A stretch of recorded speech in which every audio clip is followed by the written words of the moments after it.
A British Columbia Auditor General report paints a grim picture of mental health and substance abuse services for Indigenous inmates. The report finds that PHSA is not delivering adequate services to Indigenous inmates with a mental health or substance abuse diagnosis. There's inconsistent access across the system. This despite the fact that Indigenous men and women also make up 33% of those in custody, but only make up 6% of BC's population. Joining us now is Auditor General for BC, Michael Pickup. Michael, thanks for being with us and taking some time here. What did the mental health and substance abuse audit cover?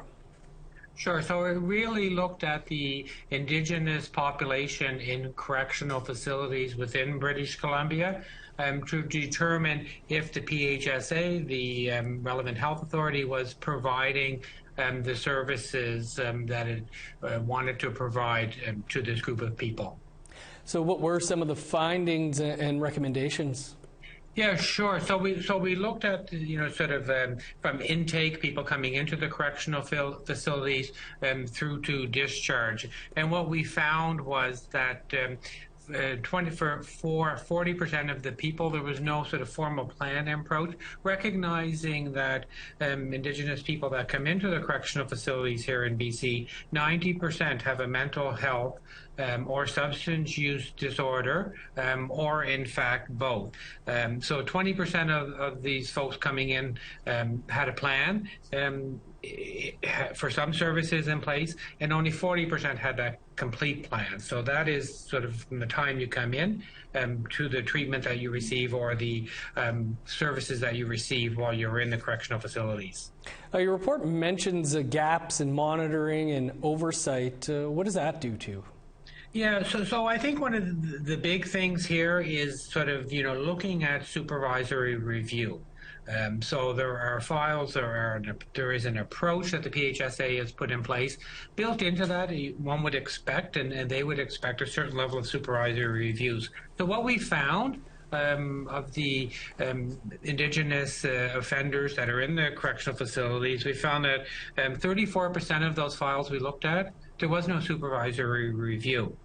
Another 34%, there was some review, but not regularly.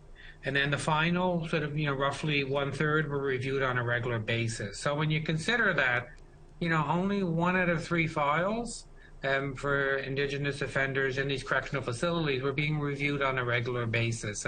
And that was part of the problem, and PHSA recognizes that. Given that, what is the impact on Indigenous inmates?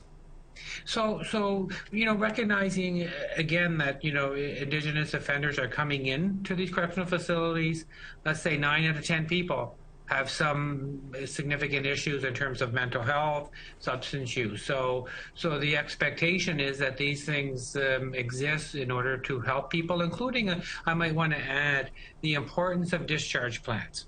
So at some point, folks will be coming out of the correctional facilities. What we found is that for the files we looked at, 89% of the Indigenous clients had no complete discharge plan in place for what will happen after you get out of the correctional facilities. Mm-hmm. So that's a critical part too. It's what happens when you come in, what happens while you're there, what happens when you leave. So you've got your report, you've got recommendations. What happens here next? So I'm really pleased to see how the PHSA has responded. They accepted our recommendations in the audit, and they also released quite a detailed action plan yesterday as the actions that they're already taken to address what we've raised and other issues as well. They've added additional resources.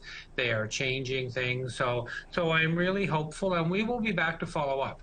So we're not, one and done and have this one day. We will be back to follow up with the PHSA to say, what did you do with the recommendations?